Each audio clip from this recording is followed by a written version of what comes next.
Commerce की दुनिया। आप लोगों ने कॉमर्स एक स्ट्रीम सिलेक्ट किया होगा, जैसे कि आप लोगों को पता रहेगा 10th के बाद आप आर्ट्स ले सकते थे, साइंस ले सकते थे या आप कॉमर्स ले सकते थे। साइंस लेने वालों को ये पता है कि साइंस मुझे लेना ही क्यों है। उनको ये पता है कि अगर मैं साइंस लेता हूँ तो मुझे या तो इंजीनियरिंग करना पड़ेगा या तो मुझे मेडिकल के फील्ड में जाना पड़ेगा। जिसने आर्ट्स किया, आर्ट्स वाले को ही पता है कि मुझे आर्ट्स की फील्ड में करना क्या है। जो कोई नहीं करता, जो कुछ नहीं करता, अगर मैं कॉमर्स वाले से पूछता हूँ कि बच्चा आप लोगों ने कॉमर्स क्यों लिया, तो आप लोगों को कॉन्सेप्ट पता नहीं। जो कुछ नहीं करता वो क्या लेता है, कॉमर्स लेता है। और कभी भी याद रखिएगा, कॉमर्स ही हिस्ट्री क्रिएट करता है। आप लोगों ने कॉमर्स तो ले लिया है, अब कॉमर्स में करना क्या है, जैसे जैसे वक्त बीतते जाएगा आप लोगों को पता चलते चले जाएगा। सबसे पहला कॉमर्स का मतलब क्या होता है आप लोगों को ये समझ में आना चाहिए।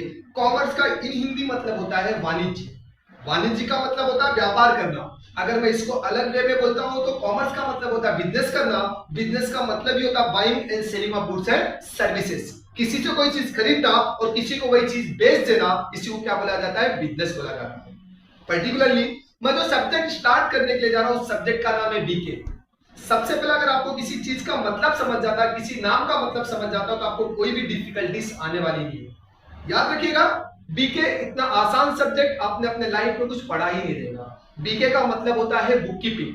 अब बुक कीपिंग की जरूरत ही अपने को क्यों पड़ी, तो याद रखिएगा, अगर मैं बात करता हूं, किसी बिजनेसमैन की बात करता हूं, किसी ऑफिशियल पर्सन की बात करता हूं, तो कभी भी याद रखिएगा कि बिजनेसमैन एक दिन में इतने सारे ट्रांजैक्शन कर देता है, उतने सारे ट्रांजैक्शन को याद कर पाना बिजनेस के लिए इम्पॉसिबल सी चीज है। अगर मैं आप लोगों से ये पूछूं कि आपने एक हफ्ते पहले क्या खाया था, क्या पहना था, कहां गए थे, कहां आए, तो शायद आप लोगों को ये भी चीज याद रहने वाली नहीं है। तो बिजनेसमैन सब चीज को याद करके रख सकेंगे, उसके लिए पॉसिबल नहीं है। तो बिजनेसमैन क्या करता है, बिजनेस के सारे ट्रांजैक्शन को कहीं ना कहीं एक जगह रिकॉर्ड कर देता है, और जिस जगह पे वो रिकॉर्ड कर देता है उसी जगह को नाम दे दिया जाता है, उस बुक को नाम दे दिया जाता है बुक कीपिंग का। अब याद रखिएगा, ये काम बिजनेसमैन का नहीं होता है। बिजनेसमैन किसी ना किसी पर्सन को अपॉइंट करता है ये सब बिजनेस के ट्रांजैक्शन को रिकॉर्ड करने के लिए, और जो पर्सन ये बिजनेस के ट्रांजैक्शन को रिकॉर्ड करता है उसको हम लोग बोलते हैं अकाउंटेंट। इन शॉर्ट, अगर एक लाइन में आप लोगों को बुक कीपिंग के बारे में मैं बताता हूं, तो बुक कीपिंग एक प्रोसेस है जहां पे बिजनेस के सारे ट्रांजैक्शन रिकॉर्ड किए जाते हैं, और जो भी ट्रांजैक्शन रिकॉर्ड किए जाते हैं वो सब सिस्टमैटिक वे में होते हैं, और जो पर्सन ये सब ट्रांजैक्शन रिकॉर्ड करता है उसको हम लोग क्या बोलते हैं, अकाउंटेंट। अब याद रखिएगा, हम लोग आते हैं कुछ टर्म्स के बारे में। जब तक आपको अकाउंटिंग टर्म नहीं पता रहेगा, तब तक आप कितनी भी कोशिश कर लीजिएगा, आपको चीजें समझ में आने वाली नहीं है। अब अगर मैं टर्म की बात करता हूं, तो सबसे पहला टर्म दिया गया ट्रांजैक्शन। ट्रांजैक्शन का मतलब ही क्या होता है? फॉर एग्जांपल, आज के जमाने में हर कोई क्या कर रहा है, जीपे यूज कर रहा है, फोन पे यूज कर रहा है। हम जाते हैं, हम लोग क्या करते हैं, जीपे से पेमेंट ट्रांसफर कर देते हैं, वहां पे लिखा आता है योर ट्रांजैक्शन है सक्सेसफुली। मतलब हम क्या कर रहे हैं, बिजनेस में लेन देन करें। ट्रांजैक्शन का मतलब ही क्या होता है, exchange of goods and services. तो याद रखिएगा, exchange of goods and services के प्रोसेस को हम लोग क्या बोलेंगे, ट्रांजैक्शन। किसी चीज को खरीदना, किसी चीज को बेच देना, उसको क्या बोलेंगे, ट्रांजैक्शन। अब ट्रांजैक्शन में भी आएंगे तो there are 3 types of transaction. First one cash transaction, second one credit transaction and third one barter transaction. अगर मैं किसी शॉपकीपर के पास जाता हूं, उसको मैं 5 रुपया देता हूं और 10 रुपया देता हूं, बोला अंकल उनको 10 रुपया वाला डेयरी मिल्क दे देना, तो मैंने 10 रुपया वाला डेयरी मिल्क खरीदा हो और अंकल ने 10 वाला डेयरी मिल्क बेचा है। इट मींस ये कौन सा ट्रांजैक्शन हुआ, कैश ट्रांजैक्शन हुआ। अगर मैं सेकंड बात करता हूं क्रेडिट ट्रांजैक्शन की, तो मैंने अंकल को बोला अंकल 10 वाला डेयरी मिल्क दे देना, कल मम्मी आके पैसा देंगे, कल डैडी आके पैसा देंगे, या कल मां आके पैसा देता हूं। अगर कोई भी चीज मैं उधार में खरीदूंगा तो उसको हम लोग कौन सा ट्रांजैक्शन बोलेंगे, क्रेडिट ट्रांजैक्शन बोलेंगे। और लास्ट में क्या दिया गया, बार्टर ट्रांजैक्शन। बार्टर ट्रांजैक्शन का मतलब ये होता है कि कोई भी चीज को उस चीज के बदले में एक्सचेंज ऑफ गुड्स से गुड्स के बदल देने के प्रोसेस को हम लोग क्या बोलेंगे, बार्टर ट्रांजैक्शन। अगर मैं एग्जांपल की बात करता हूं, तो आज भी हमारे गली मोहल्ले में एक आंटी आते हैं, हम लोगों से प्लास्टिक का सामान लेते हैं और बदले में हम लोगों को क्या देके जाते हैं, बर्तन देके चले जाते हैं। इट मींस कि उनको प्लास्टिक के सामान की जरूरत थी और उसके एक्सचेंज में हम लोगों को किसकी जरूरत थी, बर्तन की। तो एक दूसरे सामान से दूसरे सामान को एक्सचेंज कर देने के प्रोसेस को हम लोग क्या बोलेंगे, बार्टर ट्रांजैक्शन। इसके बाद दिया गया गुड्स। गुड्स का मतलब क्या होता है, याद रखिएगा, हर वो चीज जिसमें बिजनेसमैन डील करेगा, हर वो चीज जिसमें बिजनेसमैन डील करेगा, वो चीज अपने लिए क्या बन जाएगा, गुड्स बन जाएगा। फॉर एन एग्जांपल, अगर एज एन बिल्डर मैं बिल्डिंग बनाता हूं और बिल्डिंग को सोल्ड आउट कर देता हूं, तो बिल्डिंग मेरे लिए क्या कहलाएगा, गुड्स कहलाएगा। Second things, asset. एसेट का मतलब होता है प्रॉपर्टी। अब प्रॉपर्टी का मतलब क्या होता है, अगर बिजनेसमैन किसी भी चीज को खरीदता है या हम किसी भी चीज को खरीदते हैं और उसके पीछे हमारा इंटेंशन साफ होता है कि इस चीज को मैं यूज करूंगा, इस चीज को बेच के मैं पैसा नहीं कमाऊंगा, तो पर्टिकुलरली चीज अपने लिए क्या कहलाएगी, एसेट कहलाएगी, अपनी प्रॉपर्टी बन जाएगी। For example purchase of land, purchase of car, ये सब अपने लिए एसेट कहलाएंगे। लायबिलिटीज, लायबिलिटी का मतलब ही होता है कर्जा। लायबिलिटी का मतलब वो पेमेंट जो कंपनी आउटसाइडर को पेड करना रहता है, पेड करना बाकी रह जाता है, उसी को हम लोग क्या बोलेंगे, लायबिलिटीज। बेसिकली अगर हमारे पास सप्लायर है जो हम लोगों को माल सप्लाई करता है, कंपनी इसका पेमेंट आफ्टर 1 वीक 1 मंथ करेगी, तो जब तक कंपनी पेमेंट नहीं कर देती तब तक वो पेमेंट हमारे लिए किसका काम करेगा, लायबिलिटी का काम करेगा। इसके बाद दिया हुआ है कैपिटल।